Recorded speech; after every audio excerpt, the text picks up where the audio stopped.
Okay, I'll begin.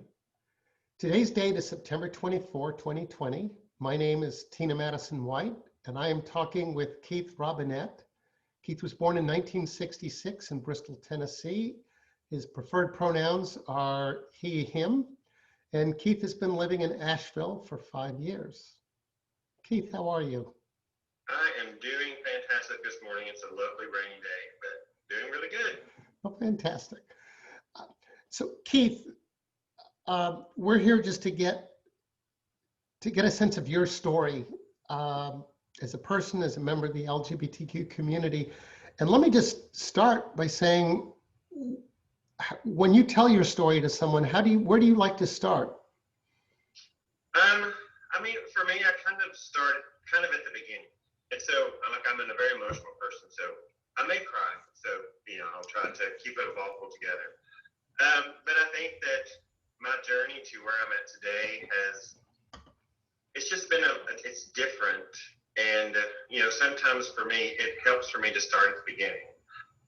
Growing up in the South with a very religious Southern Baptist family and trying to experience what I went through growing up and then the transitioning as I got older. So I think it's important to talk about what it was like as I grew up in the rural South, small town, and transitioning to different environments and ending up here in Asheville, which has opened up doors for me to be more accepting of myself. So I think that that's crucial to start at the beginning. Okay. Well, let's start at the beginning. Start at the beginning. So like I said, I was born in Bristol, and then within a year we had moved to this small town, Rocheville, which my parents still live in the same house. Grew up, like I said, in a very religious family. My dad is a deacon. We went to church every time the doors were open.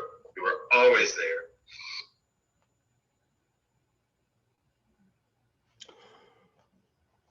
Understand a lot. But I always knew that I was different early on because even before we went to kindergarten and everybody was talking about the girl next door, I was attracted to the boy next door. So I didn't really understand those dynamics. I even remember writing a little note to my next door neighbor, "Do you like me? I like you."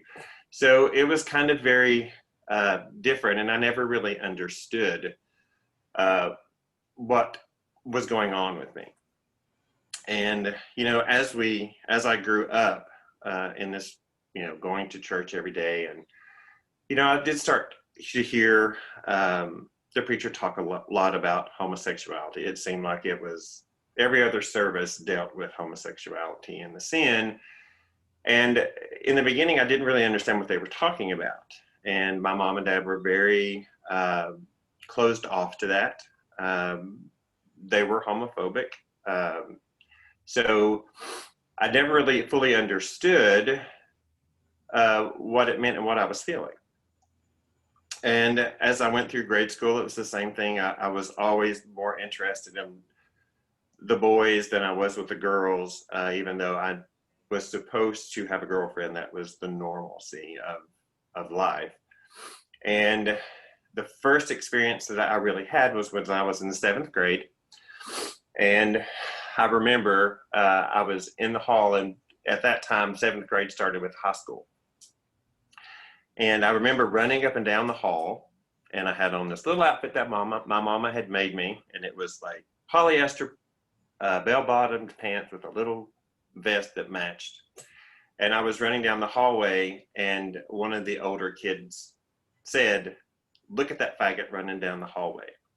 And so it just hit me, and I didn't know what that meant. I had no clue, so I actually started talking to my mom, and then that started the whole process of, well, that's about gay people, and that's a sin, and you shouldn't live that life. You shouldn't want to be that life. So I had that thought process when I went into high school in 8th grade.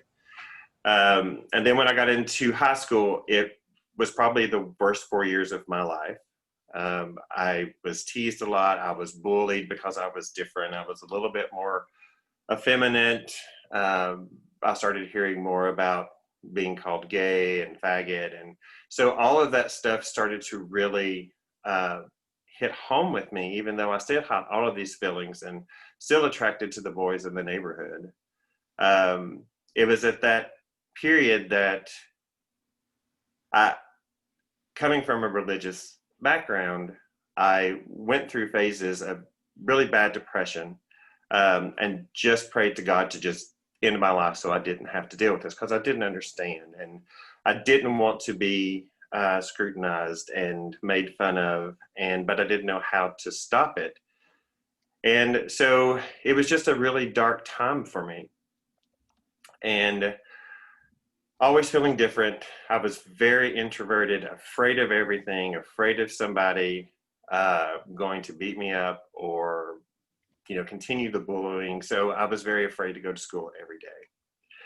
And so I started to have girlfriends, and hoping that would help. And, it still didn't. I still had the same feelings, and it was just for show. And I started at that point with some people in the neighborhood having that experimentation with some of the boys in the neighborhood. And, I enjoyed it, but it scared me at the same time. And it was like, why am I doing this? This is wrong. This is against the Bible. This is sin. And so it just really left a mark on me. And growing up in that religious background, in that small town and small-minded people, I really wished at that point that I was dead. And so it was just a long process to get through that. Then when I went to college and started college, I started to not come out a little bit, but started to kind of be more myself. And I started to stop noticing, slurs or language against being gay. So it didn't affect me as bad. When I was in college, I had my first gay experience. And in that moment, completely freaked me out.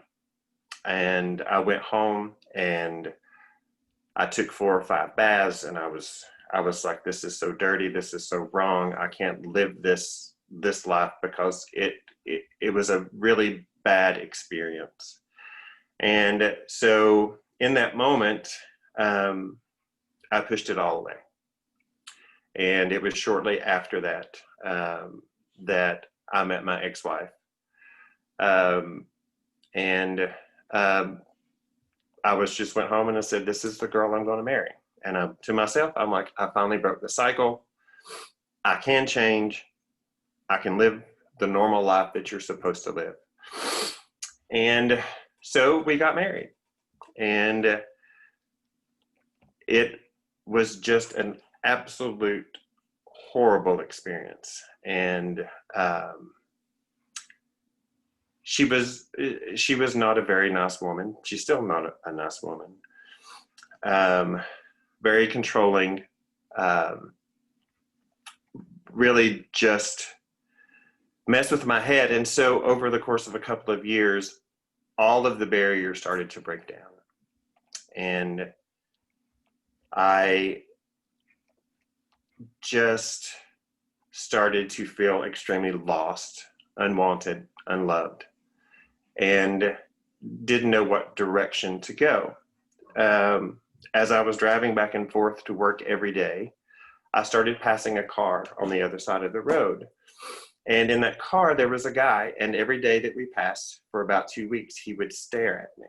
And I was like, that's really weird. What is happening? And then he started flashing his brake lights. And it kind of intrigued me, because I didn't really understand what it was really all about, because I didn't know what cruising was. I didn't know what all of that was about. So we actually wound up at a gas station at the same time. And he just introduced himself and started talking. And we started to build this friendship. And then one day it just kind of happened. And he invited me to his house. I went to his house. There was a sexual interaction with us, and it was the first guy that I had really kissed that was gay. And in that moment, it was just like I had this sense that came over me. And it was like, this is who I am.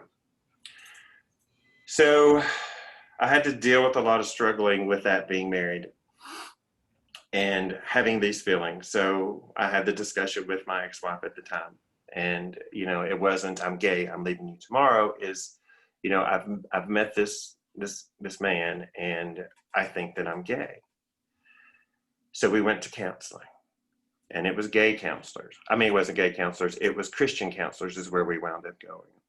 And at that point, my ex-wife would never accept any of her wrongs. It was all me, and it's the fact that I was gay and I was destroying our marriage.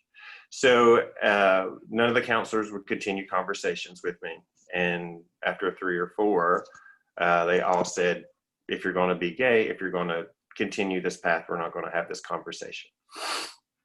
So I continued on, and at that point, conversations with my ex-wife was like, I don't know if I can stay married. How are you going to feel being married to, you know, a gay man? And you know, it was just very awkward. And then a couple of months after I came out to her, I came out to my family, so everybody knew. And then a couple of months later, she became pregnant. And that started to compound even more of, oh my gosh, now I'm married, I'm having children.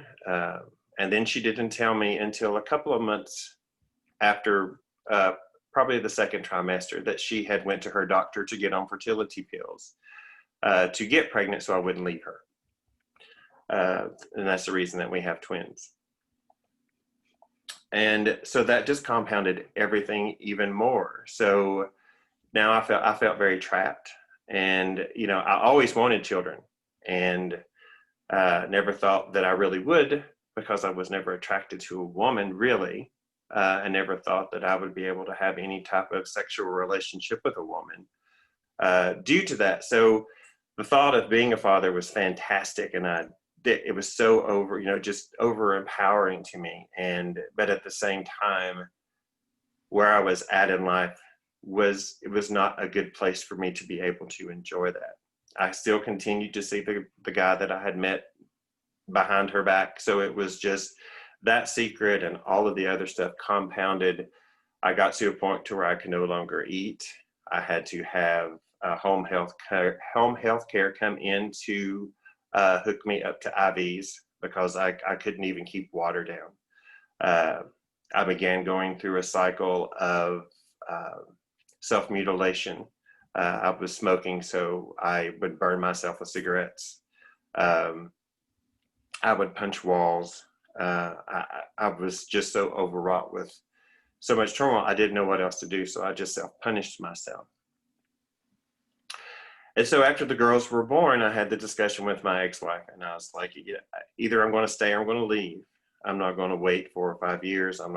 We have to make a decision. So a couple of weeks after my daughters were born, I left. And so that caused a huge disruption within my family. I lost a lot of family members. My mom and dad were not accepting of it at all. I was the abomination at that point. They loved me, but I was an abomination, and I was going to hell. I was never going to have a life. I was going to wind up dead. I would never have friends. I would be a very lonely existence for myself. And dealing with that, within about 6 months of dealing with coming out, feeling like a failure as a father because I left my children behind, I tried to commit suicide, because I didn't think it was worth going on. So in that process, I wound up, of course, in a mental institution because of the suicide attempt. And I started to finally look at things a little bit different. And I realized that I had to start accepting who I was. The journey to get there was still a long way off, but I was gay. I had to come to terms with that. It did not mean that I was a bad father. I wasn't, I was still a good husband. I was a good son. And I had 2 daughters to live for. So that started the journey to transition, to start having some acceptance of being gay. And I slowly started to develop some friendships with gay men, which is something that it was very different. And unfortunately, the guy that I was with, and the same guy that I had been with while I was married, we were together after I divorced. And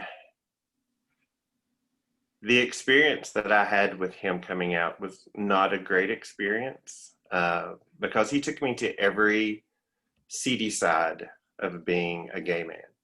And he's the one that showed me about the cruising and, the hookups and 3-ways. And, that was what I had always thought being gay was all about. It was a sex thing, that if you're gay, it's, especially a gay man, it's sex, sex, sex, sex, and that's all your life revolves around. And so that was my experience coming out, it's exactly what I thought it was. It's just sex.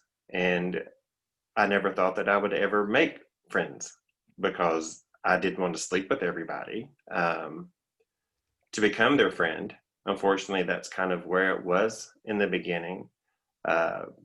Started abusing alcohol quite a bit, still continued to burn myself because I still just didn't understand the dynamics of what was going on. So, life started to slowly turn around. I started to find friends who were accepting. I did find a few gay men good, that supported me. I found a lot of females and even their husbands, they were accepting of my lifestyle, didn't care, didn't matter. I was who I was. I was a good father. I was a good friend, and it didn't matter to them that I was gay. So they started to help me with that transition piece of, okay, it's real okay. Sorry, my nose is running. So that started to help me to start believing in myself. And I never really even thought that I was different at that point. I was just who I was. I didn't notice people saying anything negative. I didn't notice negative gay remarks. It just wasn't a part of my life at that point. So I started to feel really good. I wasn't in a relationship. Started to really focus on myself.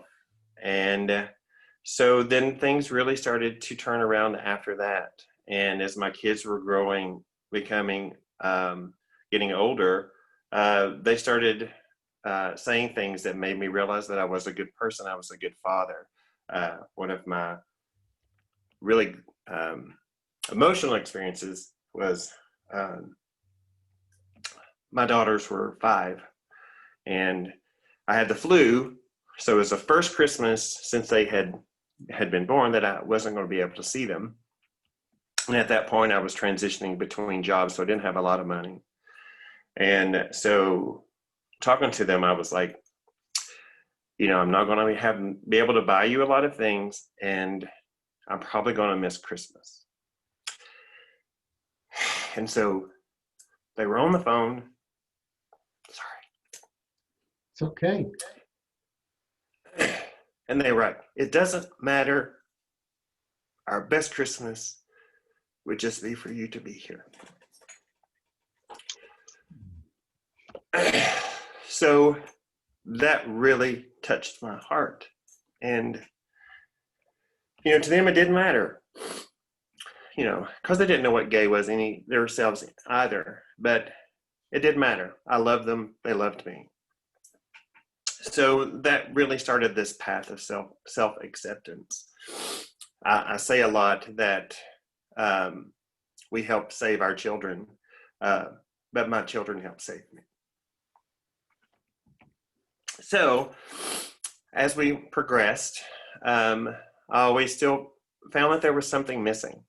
And that one of those pieces was Logan. And so we've been together for 16 years, and he was the first person who wanted me to just be myself, be the real me. You know, it didn't matter about having the perfect body or super blonde hair or tanned or whatever. He just wanted me to be my natural self. So through him, I started to build that persona as well. And so that was kind of missing. I always needed to be superficial, and it was super blonde hair and a tanned body and going to the gym all the time. And to him, that wasn't important. You know, he wanted me to take out the colored contacts and take all that stuff off and just be raw and be myself. So that helped me to my journey when my daughters were 14 to actually come out to them. And because I started, and I always felt that I needed to be honest with them, because I always told them to never hold back. Be honest. You can tell me anything. Nothing's going to bother me. So I did finally tell my ex-wife, who didn't ever want them to know, that it was time. And the reason being is we started watching television, and there started to be shows to come on where fathers were coming out to their daughters, and issues that were coming on of coming out. And as we would watch these shows, I would see them kind of watch television, and then they would look at me and they would watch television. And so I knew they were starting to wonder, because I wasn't with another woman, hadn't been with another woman. They always told me, we don't want you to be with another woman because we want you all to ourselves. So we don't want to have to compete with somebody else's time. So I knew it was time to tell them. And I was nervous, stressed me out because I was afraid they wouldn't love me. So we had a weekend together. We were driving around. I was like, we got to pull over. So we pulled over, and they were like, what's the matter? And I was like, well, I just need to talk to you for a minute. And of course, at that minute, I just broke down. I was crying everywhere, and they were like, what is wrong? And they were crying. I was like, well, there's something I need to tell you, to be honest, and I'm gay. And it was just a split second, and they were like, we don't care. You're a fantastic dad, and we love you. We want you to be happy. We do not care at all. And so we all just cried for a bit, and we hugged, and we drove off, and they both looked at me and said, yeah, we knew 2 years ago. We were just waiting for you to tell us. So that was like that piece that was gone. The burden was gone. I started to find peace. And I was so happy they met Logan. We took our first vacation together. We went to Florida, and we bonded as a family. And, you know, my kids have just embraced it, loved it. I mean, you know, they went to school. They were just, oh, look, my daddy's gay. And they were like, oh, he's so great. And we love our dad. He's so much fun. And so they helped me to realize that it wasn't bad. It wasn't bad. So my kids accepted me and loving me. It didn't matter if anybody else in the world did. I mean, I had Logan, I had my daughters. Life was really great. My parents were still not there.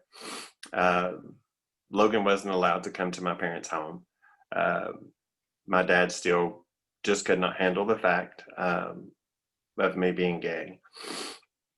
And so that was hard on Logan. And he was like, I don't understand why I can't go to your house, but you can come to my house. Because his family was totally different. They just opened me with, welcomed me with open arms. And it was a great experience with his side of the family. And he could understand and really disliked my parents, which is understandable. I mean, he wasn't allowed to step foot in their house. And so, as we continued to grow and the girls graduated and Logan came to graduations and, all of that. So he participated with what he could.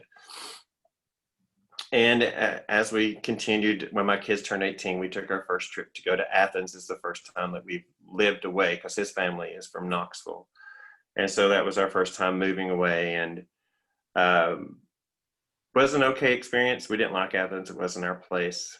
Then this Asheville store, because the reason we moved is because of my work. And so the store here in Asheville opened, and it was like, let's move to Asheville. We like the area. We're both close to home. So we moved. During that process, my daughter, Sierra, was my first daughter to get married. And, her husband called me and did the whole thing of, I'd like to ask for your daughter's hand, which I thought was really cool, because he and his family are extreme Republicans. So I was like, I don't know if he would ever accept me, but for him to even come to that point to ask me for her hand in marriage. And so her getting married changed a lot. And that's why I say my daughters have done so much to transition thoughts. So when my daughter was planning her wedding, of course, she's like, Logan's coming, correct? And I said, yes. And I was like, well, I don't know how your papa's going to feel about it. So Sierra had a conversation and said, Logan's coming to the wedding. He's our stepdad. I want him to be there. And she told my dad, you can either accept that or not come. And I want you to be there, but Logan's going to be there as well. And that changed my dad's perspective a little bit. I don't really know if he was just trying in the moment just to be supportive of Sierra. But he called the year my daughter got married and asked Logan to come to Easter. So that's the first time my dad ever had reached out, and he actually asked Logan. It wasn't through me. And when he was there, my dad had conversations with him. And, as he left, he was like, Logan's really not a bad person. I like him. So I was blown away at that moment. I was like, totally unexpected. And even said the same thing when Sierra got married, because Logan came and he helped and he was serving food. And my dad invited him to spend the night because he had to drive back to Knoxville. And so that was a total different view of my father, who is so Southern Baptist, of being, and he may not be 100% accepting of it, but he still asks about Logan. How's Logan doing? So even to this day, so my daughter helped transition his thought process that Logan's really not a bad person. And of course, my daughter, Taylor, she's my wild child. She's she's very much into colored hair and tattoos, and, her and her husband have always been accepting. And when she got married, she's just a supporter. She came last year, was after 53 years. Last year was the first time that I have ever attended a Pride. And so she came with her husband and friends, and they came down to support me to be a part of Pride. So Taylor has always been an extremely supportive child. Sierra is slowly transitioning a little bit because I think of the influence with her husband and all of the Republican side that she has to hear. She's become a little bit more standoffish, but still loves me and still communicates. But it's been a little bit different of a struggle with her. Of course, we have 2 grandkids, so she's had 2 of our grandkids. We have a 19-month-old grandson and a 2-month-old granddaughter. So they're just precious. So as I continue on, so there was still something that was missing. And, you know, I had my daughters, I had a job that at that point really loved. I had Logan, but there was still something missing. And I didn't really understand what it was until we have met this phenomenal group of friends. And we call ourselves the Seven Dwarfs because there's 7 of us. We did have 2 more, but they have unfortunately moved away. But they have created this amazing support system. And knowing these 5 people that make our group, 7 that have, the 2 that have moved on, they have brought the sense of pride in me because they are who they are. They live their life every day just being who they are. And they just love and accept and want people to be the best. And this group came to my daughter Taylor's wedding. And, you know, there we were, 7 gay men in a little small town for a wedding of my daughter. And it was the most amazing experience. My mom and dad came and met them all, talked with them all, never had anything negative to say about them. And to have a group of gay men who I never thought that I would have friendships like this, to support me in a way to travel and spend a weekend, rent a cabin, and have just this amazing time. So as I've journeyed through my life and I've seen and heard of how being gay and what your life is going to be, it's really not that way. It's the same as everybody else. Struggles are same, the happinesses are the same.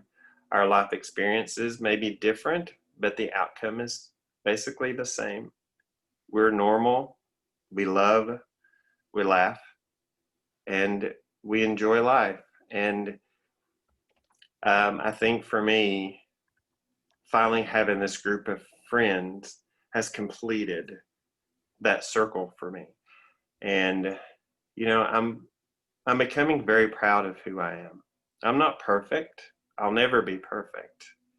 But I know that I am a good person, and I am a good father, and I'm becoming a strong gay man. But above all else, I just feel like I'm a good human. And I think that really comes from one person. And that's Butch Thompson.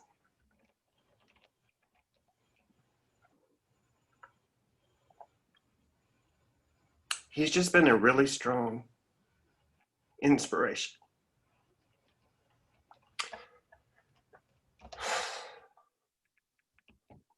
He's truly an amazing human being. And I'm fortunate to have met him because he is one of the few people that has changed my life, all for the better.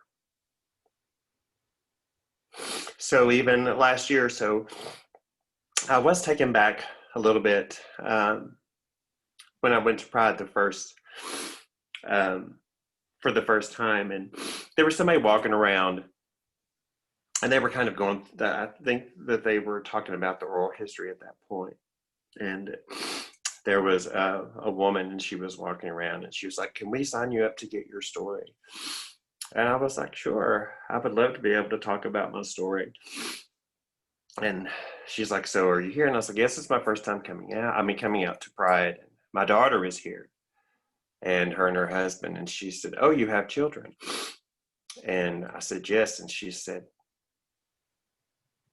"Okay, I'm sorry for that." I'm like, "I'm not sorry that I have children. And she said, well, she said, I really would like to hear your story as long as it's not a heteronormative gay story. And so I was like, but what does that mean? I mean, yes, I was married, but I've always been gay. This is just how my life went. And she kind of pushed me off, and which kind of upset me in that moment, because I'm like, if we're building a sense of community, my story shouldn't mean that I'm not valued because it was different. And because I felt that way when I first started coming out, because I noticed that a lot of gay men that I would talk to, once they found out that I had been married and had children, then they didn't really want to get to know me. And so that started to make me feel very excluded in that moment from being gay, because, okay, but I was married, and then I felt excluded from being in the straight world, and now I'm excluded from being in the gay world because I was married and have children. So that took me back a little bit to have that experience the first time I was at Pride. But eventually that just went away. And, you know, it is what it is. My story is my story. It's not going to change. My experiences brought me to the point where I'm at today. I'm at peace. I am proud of who I am, and I look forward to what's to come, because I think there's still so much life out there to experience. And I have a loving family, I have a loving husband, I have loving friends. And, you know, life right now is really great. Other than the pandemic, but other than that, everything is fantastic. So that's kind of my story. Beautiful story. I have to tell you, yesterday, my wife and I were interviewed for our story, but in a very different context. I published a book, and I do apologize. I can't hear you very well. you can't hear me?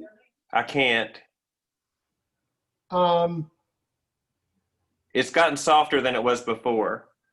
yeah, when we originally, I think I know why. Let me play with the recording settings just a second.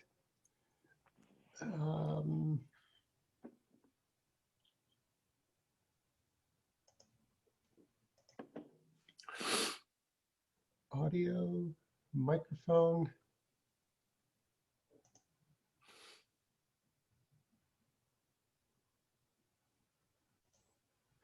Is this any better? No, it's still very light. It's really odd.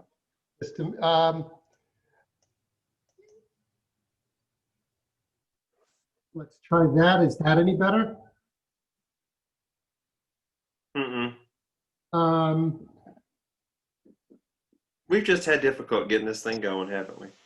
Well, importantly, and God, I hope, now how's this? Mm-mm.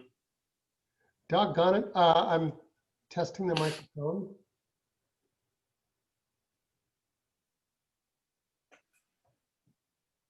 I wonder if you've got the volume on your phone turned down, because it's showing that it's working at this end. Can you now say something to me? No, I'm kidding. There you go. Is that it must better? have turned itself off because I hadn't touched it. Yeah, we originally connected on the cell phone, and in fact, 25 minutes into the interview, I suddenly realized we were still on the phone, and I think that may have,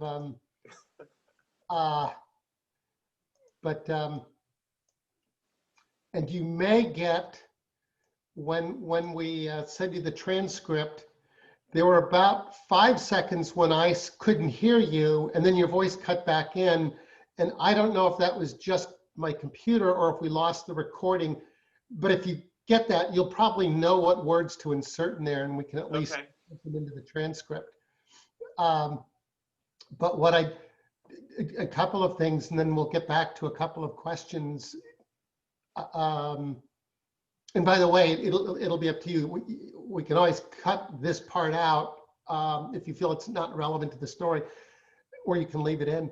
Yeah, when I heard about that incident at the festival, I was furious, and we had a bit of a meeting about that. And I do want to apologize personally. Um, Sadly, I think we have,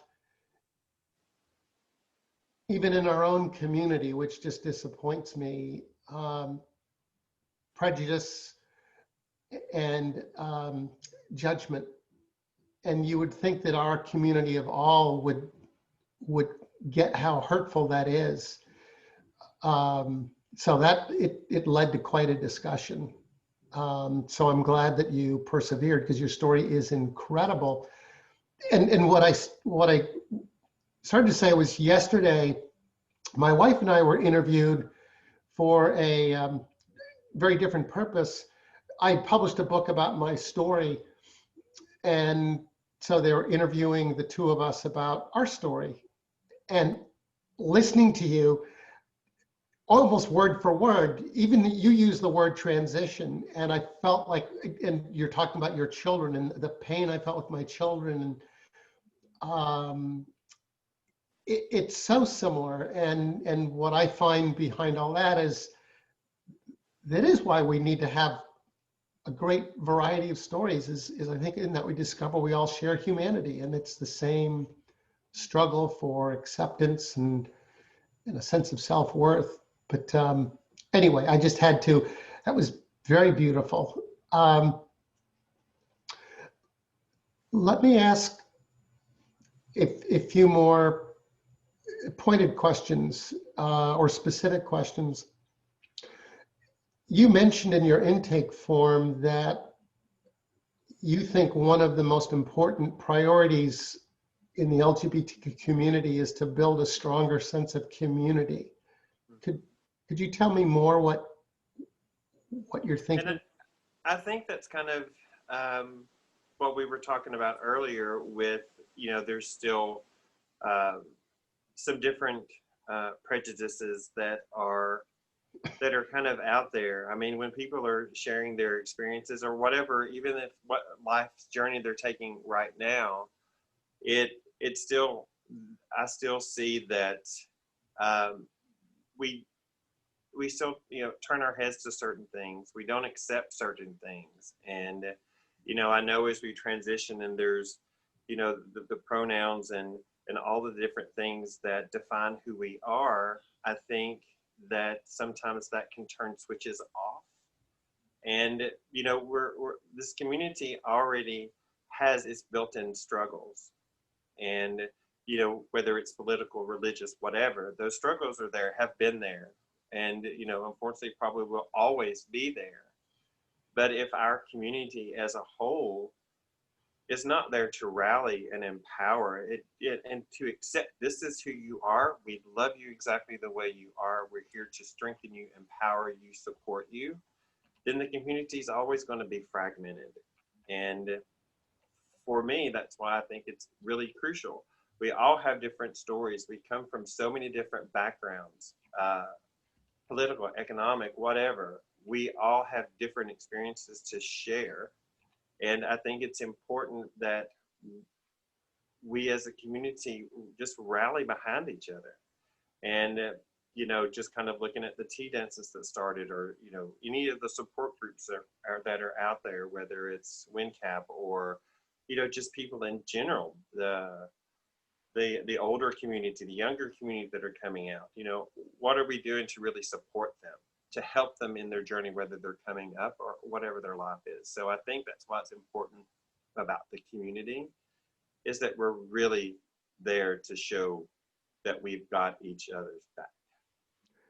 Have you ever personally had to struggle with, even if only temporarily, with accepting perhaps some of the other letters of the alphabet, or other groups that are within our community? So, that's a really good question. And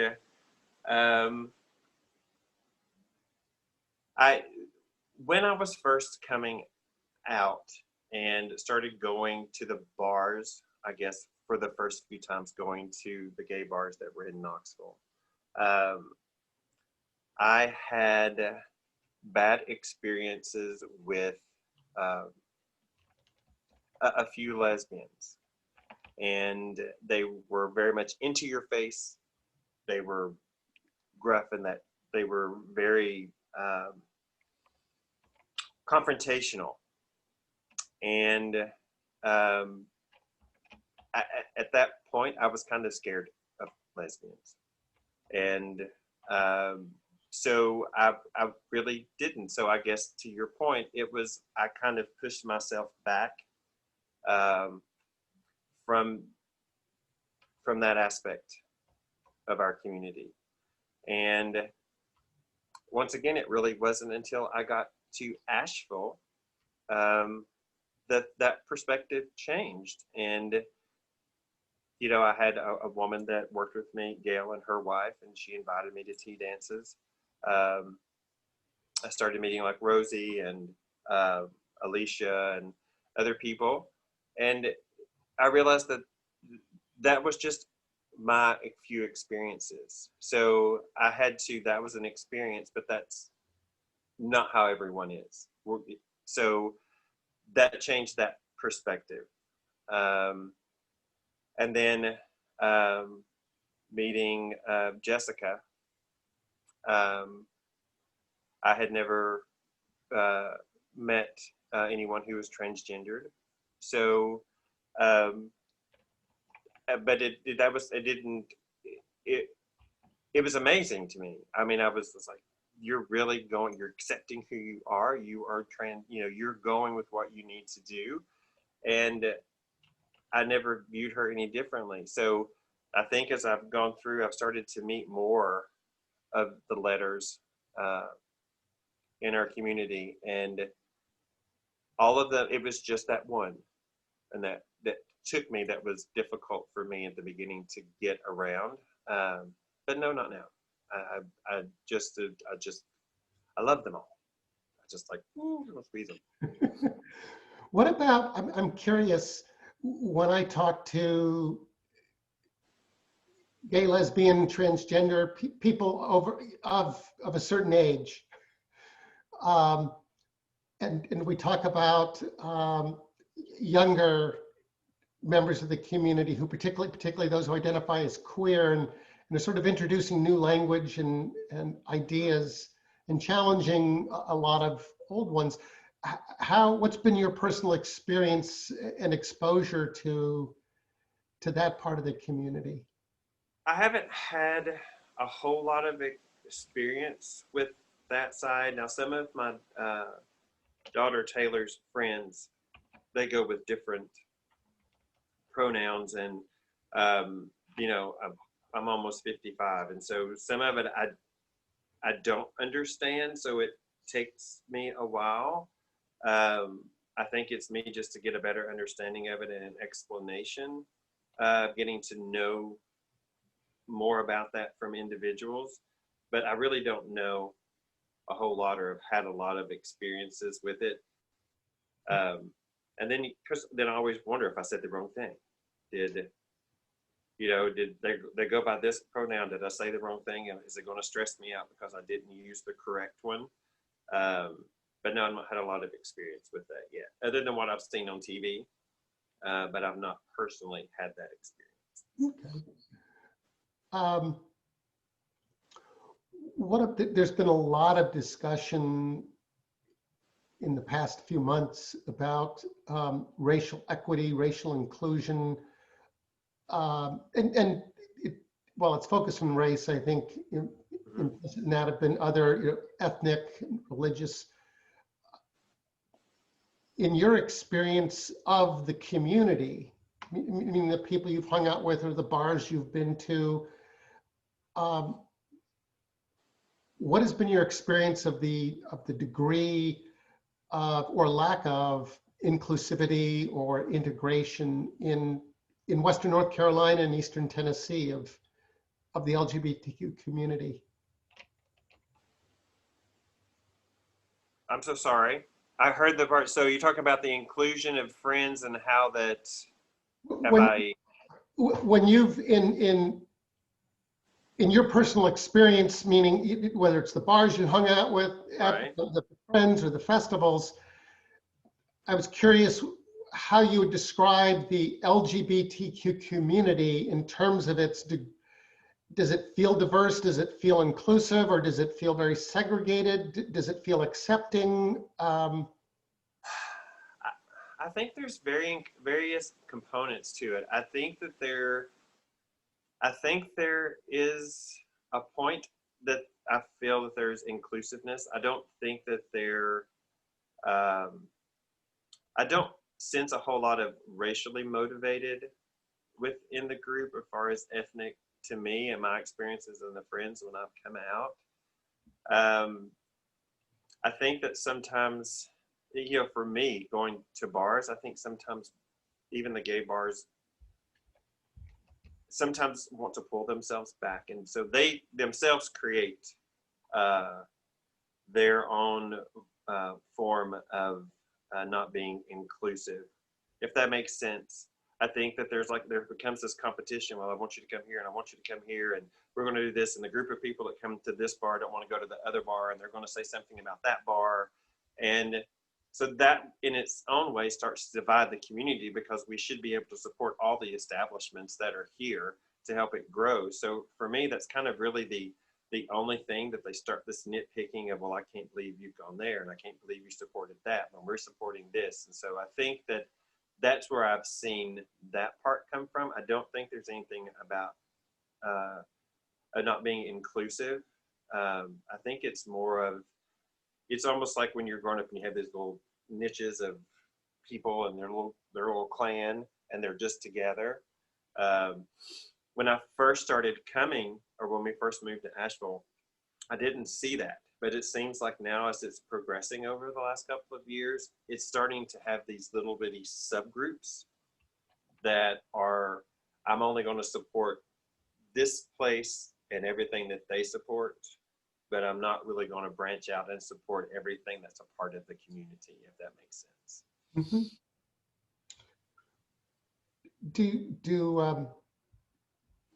Now that you're living in Asheville, do you feel generally, now moving beyond the LGBTQ community, but just roaming around the city, working in your store, do you feel generally at ease? Absolutely. When we moved here after a year or so, Asheville reminds me of Key West in the mountains. I mean, I never feel threatened. And the reason I say that is because it's always nervous when you move to a new place. I mean, you're always wondering what's going on. And I remember when I was first moved here and was hiring people for my store, I was hiring over at the Asheville Mall, and I was sitting outside smoking. And somebody who worked in the mall was standing outside with me, and we were just talking talking about just moved here. And I remember his comment was, well, you'll really get to love Asheville because if you think you're weird or different, behind you is somebody who's even weirder and more different. And behind them is even more weird, but we all just accept and move on, and we don't, and to the point, it's like we don't care that they're different. We support their difference. So I think that that's just kind of been the experience. I think that you can be who you are. I mean, there's always going to be those one-offs, but I've never felt unsafe here. It's probably the first place that I've lived that I feel completely accepted. And I think that, a lot of that comes from the people, because I've met some really great people at the bar, outside of the bar, but it's just a different caliber of people here. I mean, they're really about the community, and they really love and support each other. So no, I've never felt uncomfortable here. I've always felt very at peace. So I'm intrigued. You mentioned that it was last year you went to your first Pride Festival? Yes. So what is there's a lot of debate. There's been a lot of debate in the past year whether Pride festivals should be events of protest, whether they should be more focused on celebration and community outreach and connectedness, or whether they should be more focused on pointing out issues yet unresolved. There's also been discussions about who should and shouldn't be at a Pride festival. And just based on your experience, how important is a festival to you, or that kind of an event, and what would you change, or what do you like to see at them? So, last year was my first festival, and unfortunately, my first festival, I was having a kidney stone. So I couldn't fully wrap my hand around the whole event because I wasn't there able to stay that long. The reason I had never gone is work always kind of seemed to keep me from being able to go when they were having Pride celebrations, but I was always nervous and afraid to go. And I didn't really have a group of people. I mean, when we were in Knoxville, it was just basically Logan and I. So, I mean, we didn't go because it was kind of just the two of us. And so meeting our group of friends here, and they really are involved in Pride. And so they're the reasons that I went. And to me, it was really great because it is a celebration about this community. So to me, it's important. I mean, going forward, I want to be able to attend every event that I can, because it does make you feel like a part of the community, and you're very accepted. And it doesn't matter what you look like. It doesn't matter where you come from. It's just there to celebrate and support and reach out and show that we love each other. Love wins. This is what the community is about. And there's always going to be that political side, and there's always going to be all of the some unrest that comes with it. But for me, I love the celebration part of it. I don't think we do that throughout the year, but I think if you're here, like my daughter coming and her friends, they're celebrating. I mean, they personally are not a part of the LGBT community, but they support it. And I think for those people, we're coming to celebrate, whether it's your dad, your friend, whatever. So to me, the politics are something that we can look at a different day.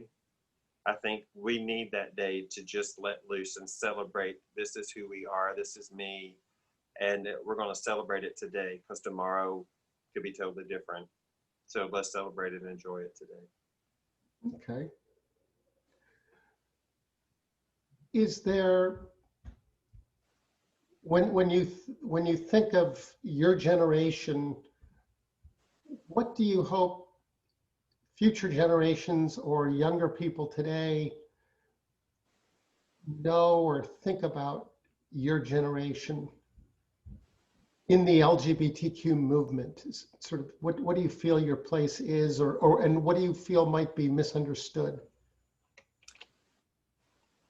So I think that coming from, like I said, growing up, it's not like it was, not like it is now. And I mean, there is more acceptance. So I think that still needs to be the progression of this acceptance piece, because it wasn't that way, in the 70s and 80s. I mean, you really had to be closeted, and you especially in certain areas where you lived, you really couldn't be yourself. You had to guard yourself. And I guess for me, even looking at my generation, I have met and talked to people who still can't live their truth, who are still married. They go out on the side to do whatever they need to do. And you see that they're still have that little bit of misery and happiness because they can't live their truth because they're afraid of it. And I think that that's the difference in the generation that I grew up. The people that can't live their truth are still in that miserable state. And I hope that as like my children, or especially Taylor, hopefully Sierra, of just really supporting people. And it's like, okay, so you're gay, okay, and it's just like a normal. It's not, because it's almost, I would love to be able to get to the point, because you don't have to run out and say, hey, I'm straight, my name's that. So it really shouldn't be that we have to run out and say, oh, I'm gay, and then this is my name, and accept me, and let's just move on. That it just becomes an afterthought. And it shouldn't be something that you just have to announce to the world. Not that there's anything wrong with that, but I think that that's where I would love for the generation of my grandchildren as they grow up, that's really not anything that's major. You are just who you are. Oh, this is your husband, great. This is your wife, great.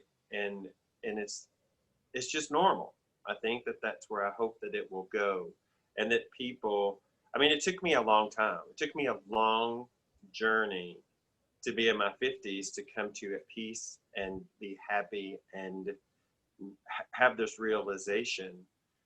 And I think for the young people that are coming up, is that I hope you don't have to go through that long of a struggle, because I look at how much of my life was spent, over half over, of being in struggle and turmoil and unhappiness.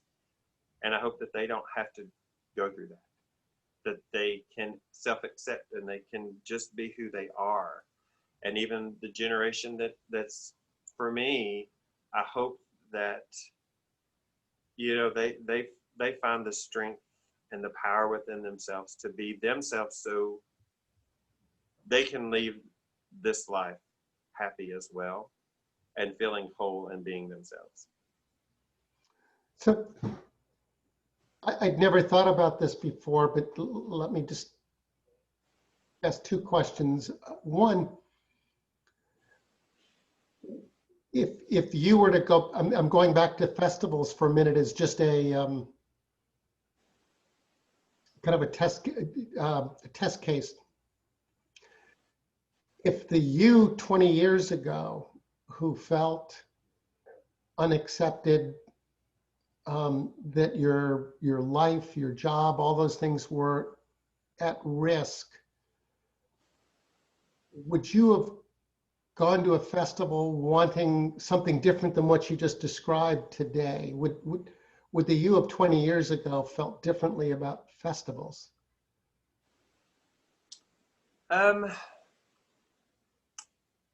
I don't know. That's a good question. I don't think that I would, because I even remember the friends, the people that I knew that went to Pride. They would always talk about how energizing it was to go, and I just personally was too afraid to go there. I think if it was 20 years ago and I went, I think my journey to self-acceptance would have been quicker, and I think I would have found a stronger sense of community, and I wouldn't have felt alone. And I think that for me is what Pride does, is it helps you realize that you're not alone. And I think you could start to build, and you can find those people that have similar stories. Like for me, I would love if there was a group that of men who have been married, who came out, who have children, to where there's a group to where we could get together to discuss it. And, we can talk about our lives and our experiences. And I think that would help grow this community as well. But I know I'm kind of going off subject, but I think that at Pride, you could have found those people. I could have found those people 20 years ago if I had went to a Pride. I would have eventually found those people who had similar life experiences to myself, and my self-acceptance journey would have started quicker. And the reason I was curious about it, when I moved here, one of my chief concerns was how siloed the LGBTQ community seemed to be. And there were all these separate groups and cliques. And a lot of that I feel is manageable. I can see ways to connect people. The one that continues to concern me is sort of a divide between haves and have-nots, people who feel they're living on the edge, some of whom are homeless, some of whom still feel very at risk.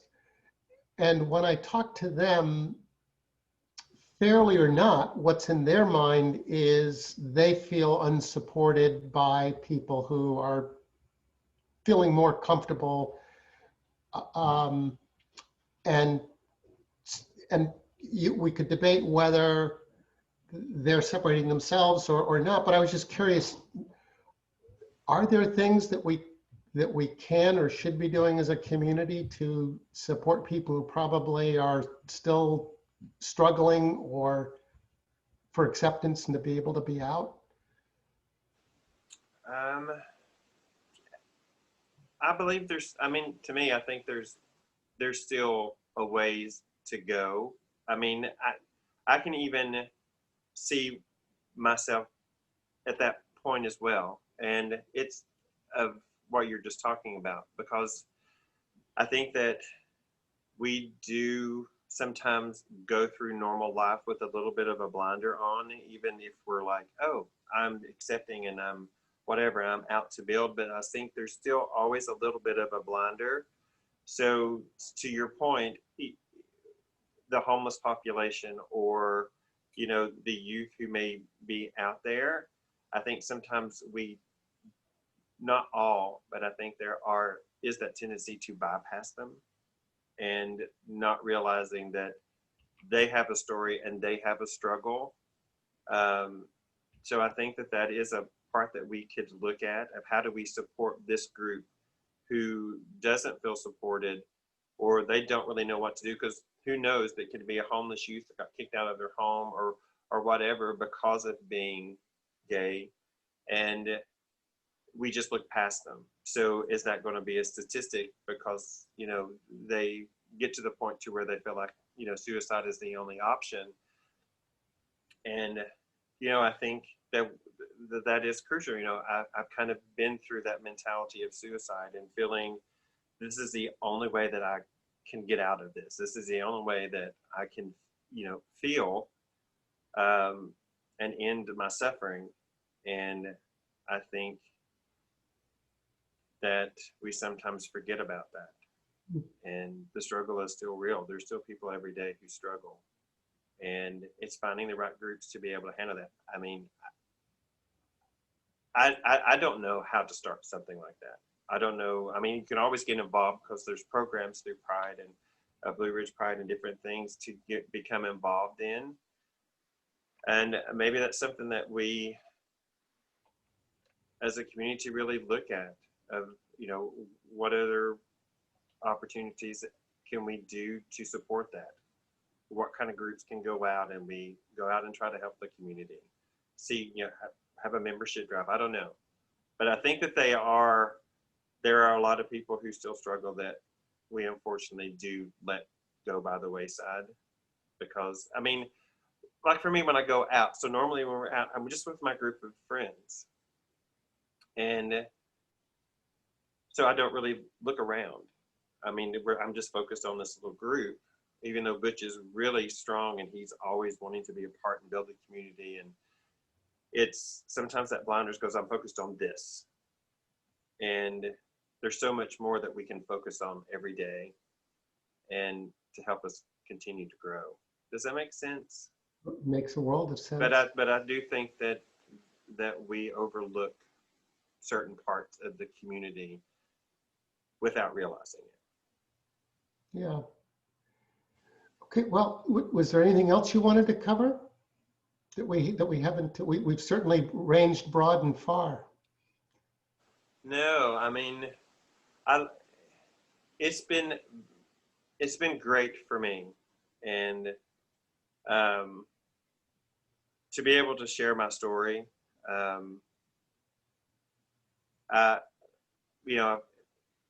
I've been through so many different experiences, and sometimes I feel like I'm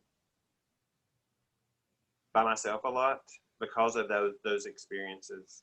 And the community this community here, and I'll keep really stressing that for me, this community here in Asheville has been a blessing, and I've learned a lot. I've met a lot of people. I've grown a lot, and truly helped me to accept this journey that I'm on and be proud of it. So I always think that there's a reason for everything. So I am a religious person. I believe that there's things happen for a reason. I got married for a reason because I wanted children. It didn't work out, but things grow, we move on. And I was brought here to Asheville for a reason. There was a part of my life that was missing, and that part was filled by Butch and Tim and Christopher and Johnny and Charles and Gabriel. Those people are my family, and that's amazing for me at 50 years old just to meet this amazing group of people, be involved in this amazing community that is here. And I really look forward to my journey as I continue on, because I feel that I can still grow. I can grow from meeting and getting to know someone like you and helping me to find my way in Blue Ridge Pride. Is there something that I can do to help you through Blue Ridge Pride?